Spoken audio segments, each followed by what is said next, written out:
helada noche de febrero en el norte de Francia.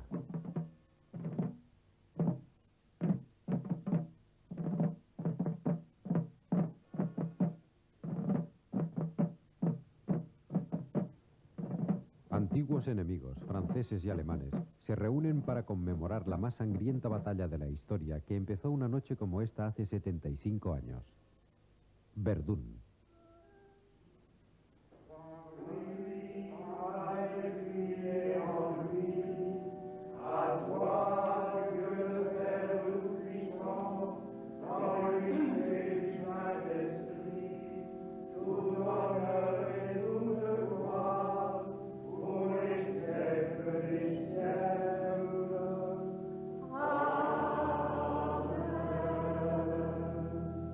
La tragedia de la Primera Guerra Mundial está grabada en la memoria colectiva de los europeos.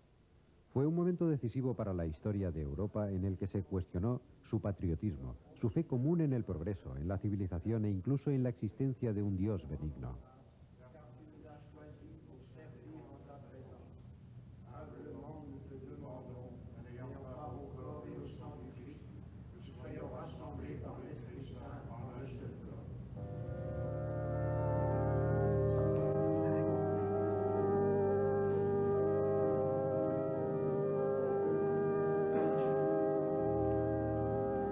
Bajo las banderas de pasadas batallas, se celebran los ritos ancestrales del sacrificio cristiano.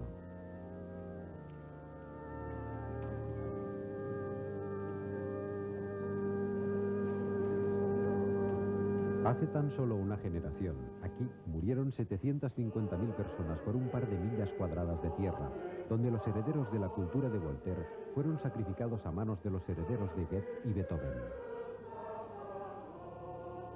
Un recuerdo todavía terrible, que sin embargo se desvanece lentamente, ya que solo quedan los más viejos para recordar lo absurdo de todo aquello. Los que hemos nacido después solo podemos imaginarlo. Nosotros, que somos jóvenes, dijo Shakespeare, nunca veremos mucho, ni viviremos mucho.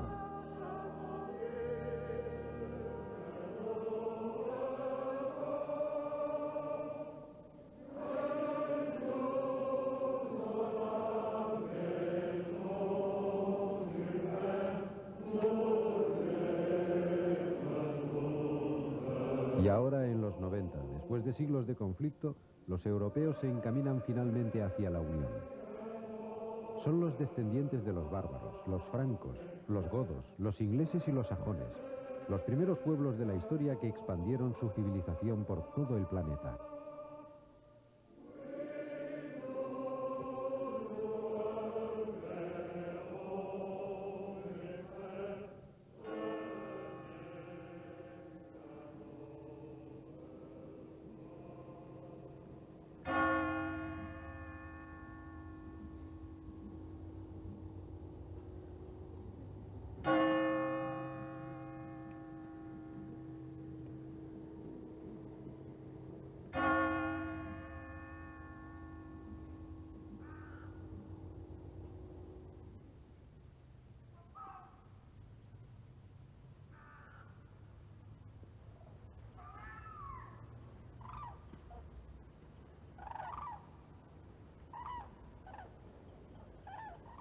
El campo de batalla de Verdún es uno de los recuerdos más conmovedores de cómo una civilización, supuestamente humanitaria y civilizada, puede rebajarse al uso de la violencia, al terror y a la brutalidad. Todo en nombre de la civilización. Esto nos lleva a la tarea más difícil. Vernos a nosotros mismos con los ojos de los demás, observando nuestra cultura como si se tratase de la de otro pueblo. De ahí que no podamos escapar a la lección de la historia, según la cual, a pesar de todas las grandes conquistas de Occidente, de todos sus valores humanos y sus principios de igualdad, su carácter está tocado por una profunda violencia. Y esta es la paradoja con que nos enfrentamos cada vez que miramos hacia el futuro de la civilización, en un momento en que se supone que los valores de Occidente han triunfado en todo el mundo.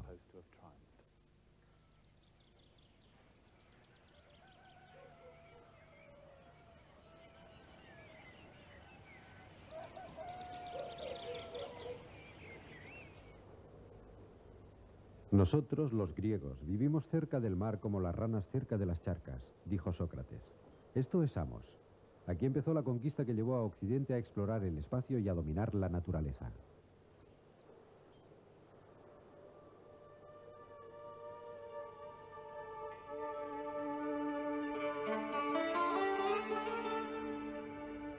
Aquí en Samos, observando las geometrías de la naturaleza, el hombre de Occidente especuló por primera vez sobre la composición del universo.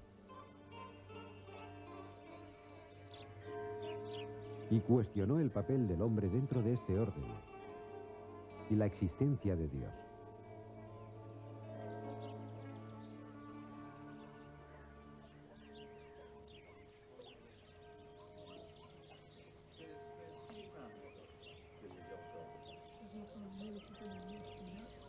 En Samos y sus alrededores nacieron los científicos que fundarían la visión moderna del universo.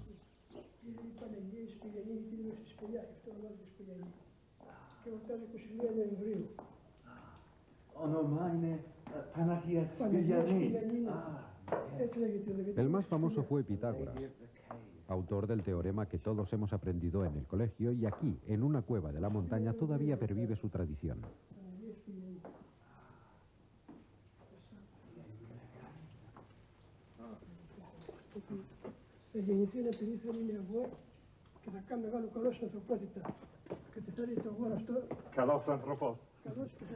Puede que parezca un cuento de hadas, pero esta tradición se remonta hasta poco después de la época de Pitágoras.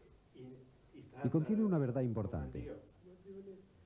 Los griegos, que a pesar de ser tan brillantes, tuvieron que volverse hacia África y Asia para crear su propia civilización.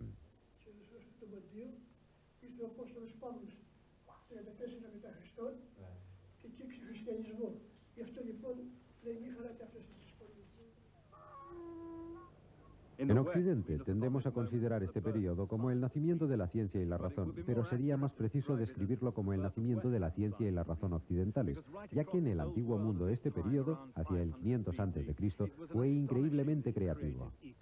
Los tiempos de Confucio y Lao Tzu en China, de Buda y los grandes gramáticos y filósofos en la India, y de los zoroástricos, de los profetas judíos, y de los poetas y los filósofos aquí, en Grecia. Todos ellos intentando resolver a su manera la pregunta final, la naturaleza de la realidad, que todavía sigue siendo la pregunta final, sea cual sea vuestra ocupación, tanto si se trata de poesía, religión o física nuclear. Pero esta era la primera vez que Occidente, Europa, tomaba parte en estas grandes corrientes de civilización que venían de Asia. Y desde aquí, desde Samos, es fácil ver por qué, ya que Asia está tan cerca, aquí mismo. En realidad, la palabra griega Asia, en sus orígenes, significa simplemente esta costa que vemos enfrente. Así que este es el origen de la gran masa de tierra, el núcleo de la civilización, alargándose a través de la fértil media luna hacia Irak, Irán, la India y la China. Por lo tanto, no resulta sorprendente que Pitágoras y sus contemporáneos hubiesen absorbido las ideas de la cultura asiática, la astronomía y las matemáticas de Babilonia, o las ideas hindúes sobre el alma y la reencarnación. Naturalmente debieron adaptarlas a su cultura, pero los griegos todavía compartían las creencias básicas de estas otras civilizaciones. La idea de que el universo era un todo ordenado, hermoso y armónico, dicho en su lengua, un cosmos.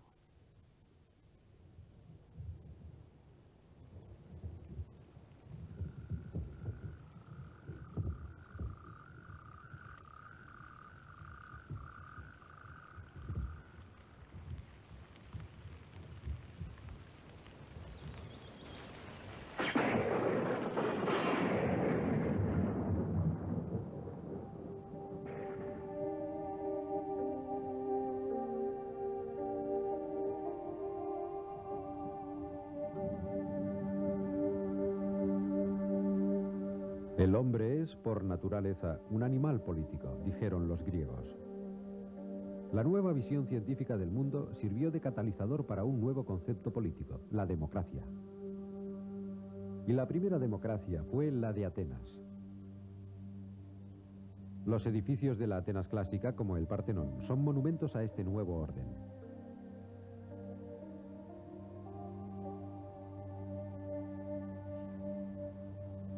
Al igual que en la Inglaterra o la América del siglo XVIII, la democracia ateniense era limitada. Las mujeres y los esclavos no estaban incluidos, pero significó el paso decisivo al poner la política en manos de los ciudadanos. Esto es lo que los griegos llamaban politismos, civilización.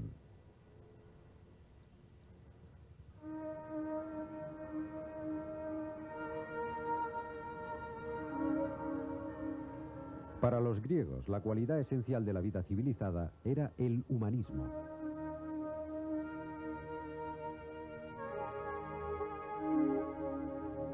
La idea de que el hombre es la medida de todas las cosas, de que el éxito del potencial individual es el objetivo de la civilización.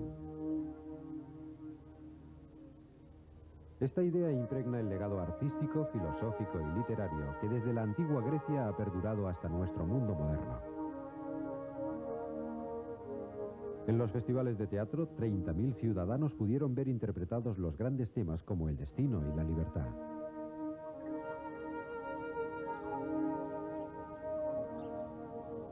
Los griegos pronto entendieron que la civilización es frágil, que es difícil mantener una sociedad abierta, que lo irracional siempre amenaza con irrumpir en la vida humana con una fuerza feroz, no importa cuán nobles sean los ideales de una sociedad.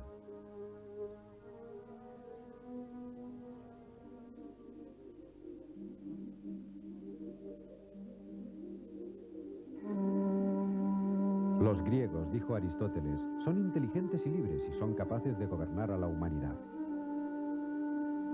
Y en el siglo IV a.C., Alejandro Magno, discípulo de Aristóteles, invadió el Oriente Próximo.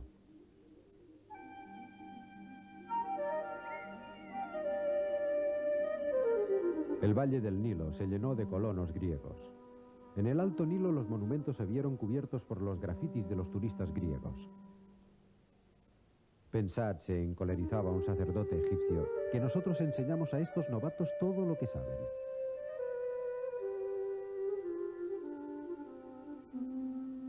En Luxor, en el altar interior del antiguo templo egipcio, está sentado cual faraón del antiguo Egipto, el violento y adorado ídolo de la historia de Occidente, el propio Alejandro Magno.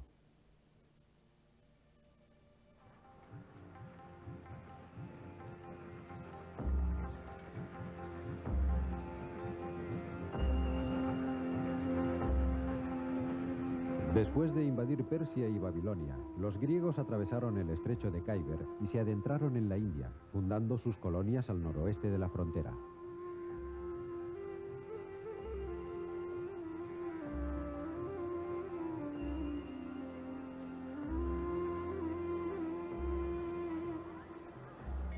Sin embargo, el éxito de Alejandro fue todavía más lejos. En el siglo II a.C., devastadoras expediciones fueron mandadas al Ganges, saqueando el antiguo centro religioso de Benarés.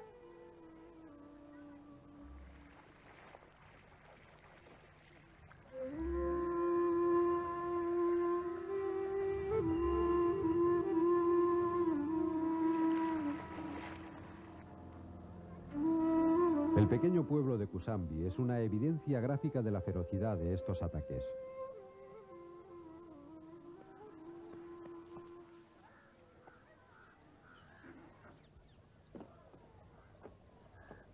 Aquí los arqueólogos han encontrado un monasterio budista que fue destruido por un incendio provocado por los mercenarios griegos que se envalentonaban al encontrarse lejos de su hogar.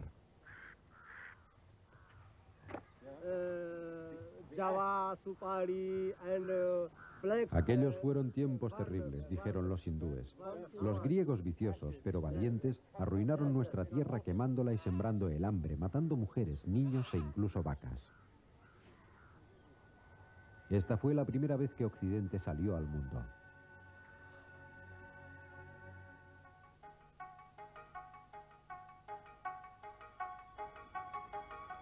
Sin embargo, las conquistas de los griegos aportaron nuevas cargas de energía. Y se abrieron rutas comerciales a través de Asia Central en la ruta de la seda hacia China.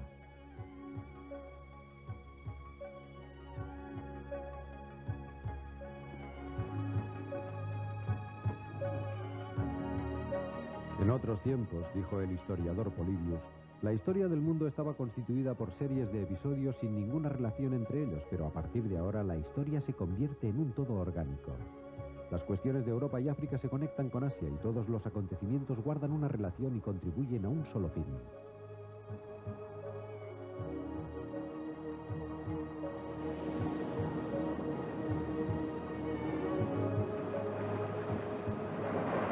Siguiendo los vientos monzónicos, los comerciantes griegos y romanos se embarcan hacia el Océano Índico para comerciar con especias.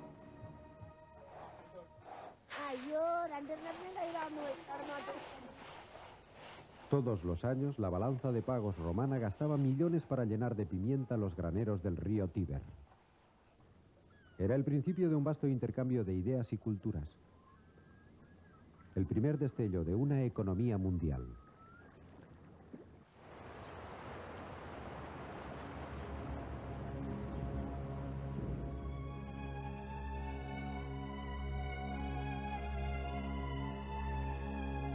Los romanos habían unificado el mundo mediterráneo, conquistando las culturas europeas de la Edad de Hierro, y a la vez los habitantes de las sofisticadas ciudades griegas, sirias y egipcias.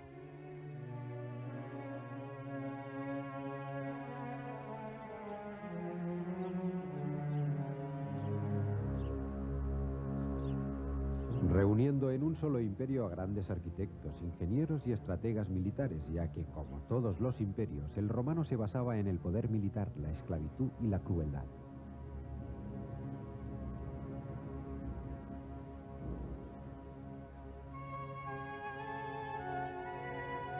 Durante el período de máximo esplendor, el imperio se extendía desde la muralla de Adriano en Escocia hasta el Golfo Pérsico, y podían considerarse ciudadanos romanos tanto los habitantes de Manchester como los de Atenas, Luxor o incluso durante un breve periodo de tiempo los de Uruk, al sur de Irak. Sin embargo, a diferencia de lo que pasaba en la China o la India, no había ningún lazo social o religioso que los uniera. Y en el siglo IV empezó a sentirse una gran crisis económico-social y especialmente espiritual. Este vacío fue llenado por un oscuro culto surgido, al igual que muchas de las nuevas religiones, del pósito espiritual del final de la antigüedad, el cristianismo.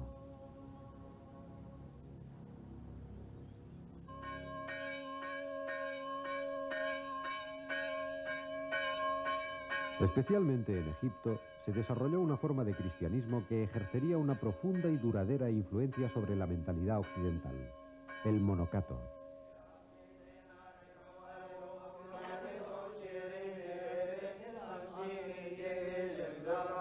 El cristianismo se convirtió en la religión oficial del Imperio Romano en el siglo IV, y con él un conjunto de creencias, mitos y tabús provenientes de la cultura de la Edad de Hierro de Palestina y más recientemente de las ciudades de la Edad de Bronce de Irak, fue aceptado por los gobernantes de Occidente como la revelación final de la historia.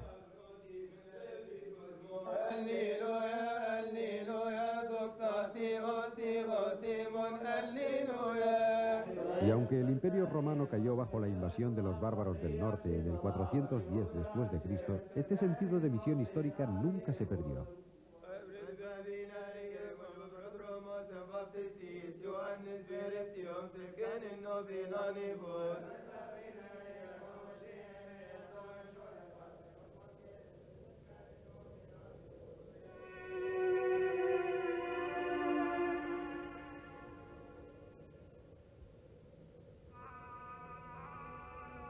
El triunfo del cristianismo fue producto de la extraordinaria fertilidad de las ideas forjadas en Siria, Palestina e Irak.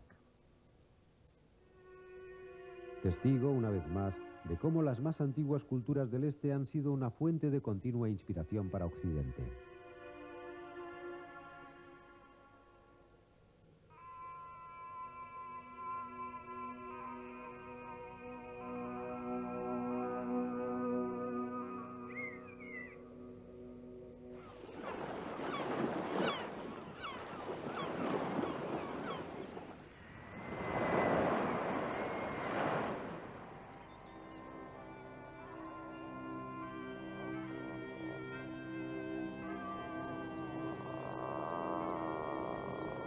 Después de la caída del Imperio Romano, varias tribus bárbaras de origen germánico construyeron su nuevo hogar sobre las ruinas de las antiguas provincias romanas.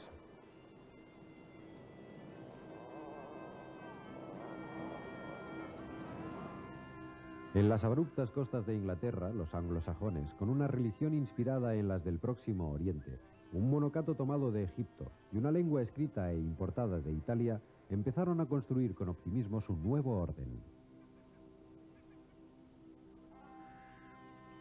Las ruinas de aquel orden todavía nos rodean,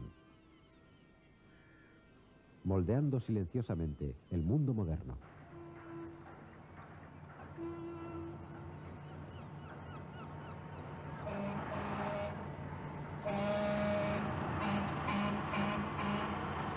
Aquí, en el río Tyne, en el norte de Umbría, el investigador en busca de este pasado tiene que viajar a través de muchas historias, a través de las ruinas de los antiguos imperios construidos gracias al carbón, el acero y los barcos.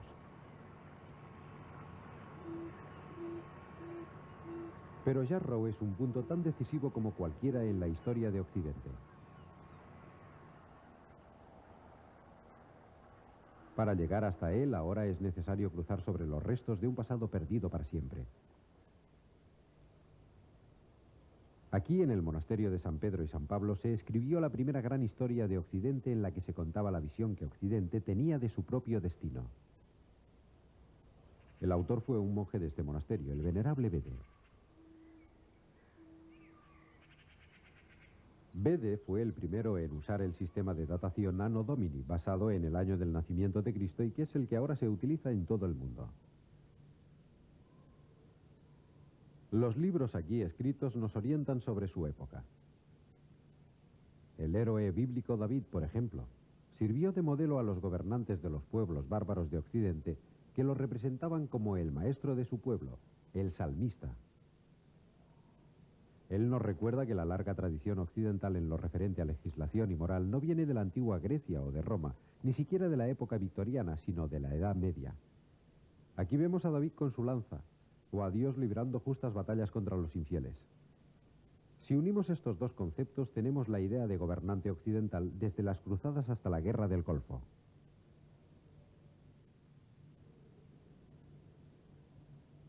La historia de Bede fue el mayor y más logrado intento por explicar cómo, durante la Edad Media, los pueblos bárbaros de Occidente sufrieron una transformación gracias a la civilización, gracias a las culturas mediterránea, latina y cristiana.